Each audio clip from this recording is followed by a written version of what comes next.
রাজনৈতিক দলগুলোর বিতর্ক থাকবে, কিন্তু এই জুলাই আগস্টের যে বিপ্লবের চেতনার সে ব্যাপারে বিভেদ হওয়া আমরা আশা করি না। কিন্তু আমরা লক্ষ্য করছি যে সেটা হচ্ছে। বিশেষ করে বিবিসির সঙ্গে বিএনপির মহাসচিবের সাক্ষাৎকারটি নিয়ে ব্যাপক তোলপাড় হয়েছে, রিয়াকশন দেওয়া হয়েছে, তীব্র রিয়াকশন দেওয়া হয়েছে আমরা লক্ষ্য করেছি। এবং এই ঘটনার পরপরই কিন্তু পতিত স্বৈরাচারের দোসররা বা সেই লোকগুলো নতুন করে মাঠে নেমে। না, আমি কোনো বিভেদ দেখি না।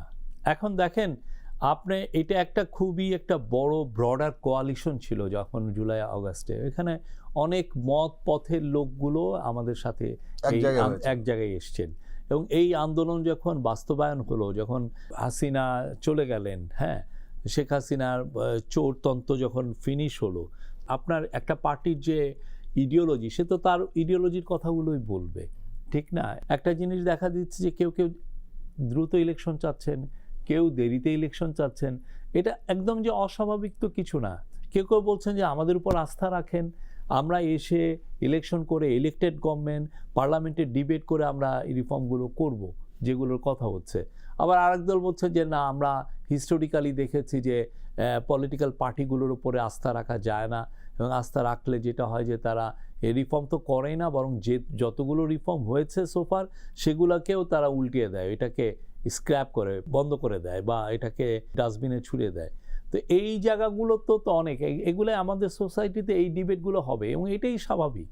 আমরা কিন্তু এটার মধ্যে কোনো দেখছি না। এখন বিএনপির কথা বলছে, স্টুডেন্টরা যেই স্পিরিটে আন্দোলন করেছে সেই স্পিরিটের কথা বলছে, এগুলো থাকবে।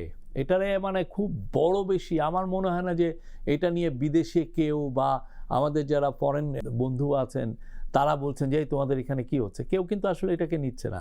যে কোনো পলিটিক্যাল ক্লাইমেটে বিভেদ থাকবে, সুন্দর হেলদি ডিবেট হবে, অ্যান্ড উইচ ইজ ওয়েলকাম। সবাই ডিবেট করে, একটা সিভিল ডিবেট হওয়া মোস্ট ওয়েলকাম। বিএনপি তার কথা বলুক, স্টুডেন্টরা তাদের কথা বলুক। বিএনপি যদি মনে করে যে না আমাদের কথাটাই ঠিক আছে, সেটা তো বলতেই পারে যে না ওরা একটু তাড়াতাড়ি ইলেকশন চাচ্ছে, এটা বলতেই পারে। আবার স্টুডেন্টরা বলতে পারে যে না আমি আরও অনেক বেশি রিফর্ম করে তারপরে আমরা এটা করব, তাদের কথাটাও তো অমূলক না।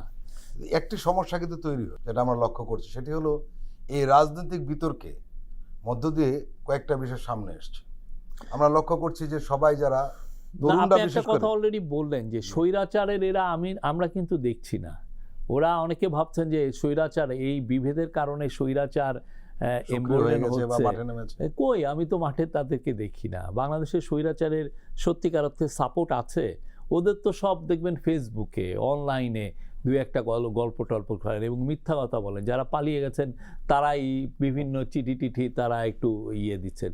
এটার কারণ কি? এটার কারণ হচ্ছে অনেকে দেখছেন যে ফেসবুকে বা ইউটিউবে এগুলো দিলে যারা স্বৈরাচারে যারা টাকাটা বাইরে নিয়ে গেছে তাদের থেকে কিছু টাকা খসানো যায়। কেউ যদি যে দেখে যে নিউ ইয়র্কে বসে আমি প্রো আওয়ামী লীগ যদি বয়ান করি, এর ফলে যদি এস আলম আমাকে প্রতি মাসে $1 লাখ দেয়, খারাপ তো না, বা $2 লাখ দেয় বা $5 মিলিয়ন দেয়। দেশে বসেও কিন্তু এখন অনেকে করছে। দেশে বসে ওই একই হয়তো সে টাকাটা আমেরিকার থেকে নিচ্ছে, আমেরিকার কোনো অ্যাকাউন্টসে নিচ্ছে। You never know. এদের মানে একটা এত বড় ক্রাইম করলো, এত বড় একটা মানবতা বিরোধী ক্রাইম করলো, বাচ্চা 71টা শিশুকে হত্যা করেছে, সেই সময় হাজার হাজার মানুষকে হত্যা করেছে, মানুষ অন্ধ হয়েছে, 400-500 লোক পুরোপুরি অন্ধ হয়ে গেছে। এখনও যান CMH-এ 70-80 জন এখনও কাতরাচ্ছেন, তারা আদৌ বাঁচবেন কিনা। হ্যাঁ, তো এই ক্রাইমের পরে কারো এই স্বৈরাচারের প্রতি মানে বিন্দুমাত্র সাপোর্ট আছে আমার এটা বিশ্বাস হয় না। এখন আমরা যেটা দেখছি সেটা হচ্ছে টাকা পয়সা। ভাই তুমি অনেক টাকা নিয়ে নিছো, কিছু খসাও, আমার একটু দাও, তোমার হয়ে কিছু কথা বলতেছি। এরা আপনি দেখেন না, ওরা দুইবার অ্যাটেম্প নিয়েছে। একবার হলো 15ই আগস্টে ওরা একটা অ্যাটেম্প নিয়েছিল নামার, কি নামতে পেরেছে না। তারপরে হচ্ছে 10ই নভেম্বর যে নূর হোসেন ডে, হ্যাঁ, নূর হোসেন ডেতে ওরা নামতে চেয়েছিল, দেখাচ্ছিল যে তারা আপনি একটা লোক নেমেছে, এই না বলে আওয়ামী লীগ এত বড় দল। শুনেন, আপনি যদি চোরতন্ত্র কায়েম করেন আর আপনি যদি সারা জীবন এই খুন খারাপি দিয়ে দিয়েছেন, এবং পুরো জুলাই আগস্টেই দেখেন তার ছিল যে আমি খুন টুন করে আমি দেশে আবার একটা ভয়ের একটা চাদর পরিয়ে দিয়ে আমি টিকে যাব। তো এইবার আর এটা হয়নি। হ্যাঁ, তো আমরা মনে করছি স্বৈরতন্ত্র বা স্বৈরাচারের সাপোর্ট তেমন একটা নাই। এবং আমরা বিদেশি যে আমাদের যে বন্ধু তারা প্রথম দিকে কিন্তু আমাদেরকে বলতো যে এই তোমরা রিকনসিলিয়েশনের পথটা ইয়ে করো না কেন। এখন এই যে এবার আমরা যে ড্যাভোসে গেলাম, কেউ আমাদেরকে এসে, আমরা এত প্রফেসর ইউনূস তো অনেকগুলো হেড অফ গভর্নমেন্টের সাথে বসলেন, মিনিস্টারের সাথে বসলেন, প্রাইভেট সেক্টরের সিইওদের সাথে 50টার বেশি মিটিং করেছেন, তো আশ্চর্য কেউ এসে ওনাকে বলে নাই যে এই তোমরা যে রিকনসিলিয়েশনের পথটা, নোবডি, বিকজ তারা দেখেছে যে 6 মাস হয়ে গেছে কিন্তু এই চোরতন্ত্রের জননী, গুম জননী, হ্যাঁ, সে একটা সরি বলে নাই। এবং তার যে চেলা চামুন্ডা যারা কেউ আছে, বলেনি। যারা অ্যানাবুলার আছে, দোসর আছে, তাদের মধ্যে কোনো সরি নাই, তাদের মধ্যে রিপেন্টেন্স নাই, কিচ্ছু নাই। তো তাকে কে অ্যাকোমোডেট করবে পলিটিক্যাল ইয়েতে? কোনো পৃথিবীতে কেউ সম্ভব? এবং এটা আলী রিয়াজ স্যার খুব ভালো বলেছেন, হ্যাঁ, তাকে নিউ ইয়র্ক টাইমস এই কোশ্চেনটা করেছিল, তখন বলেন যে তোমাদের যে 1945-এ যখন নাজিরা হেরে গেল, তাদের উৎখাত হলো জার্মানি থেকে, তাদের কি ডেকে কি আবার দ্বিতীয় বিশ্ব যে যারা বন্দোবস্ত করলো, পলিটিক্যাল সেটেলমেন্ট করলো ইউরোপ জুড়ে, তারা কি নাজিদেরকে যে নাজিরকে পরামর্শ নিয়েছে, তাকে কি আবার রিহ্যাবিলেট করেছে? দেখেছেন?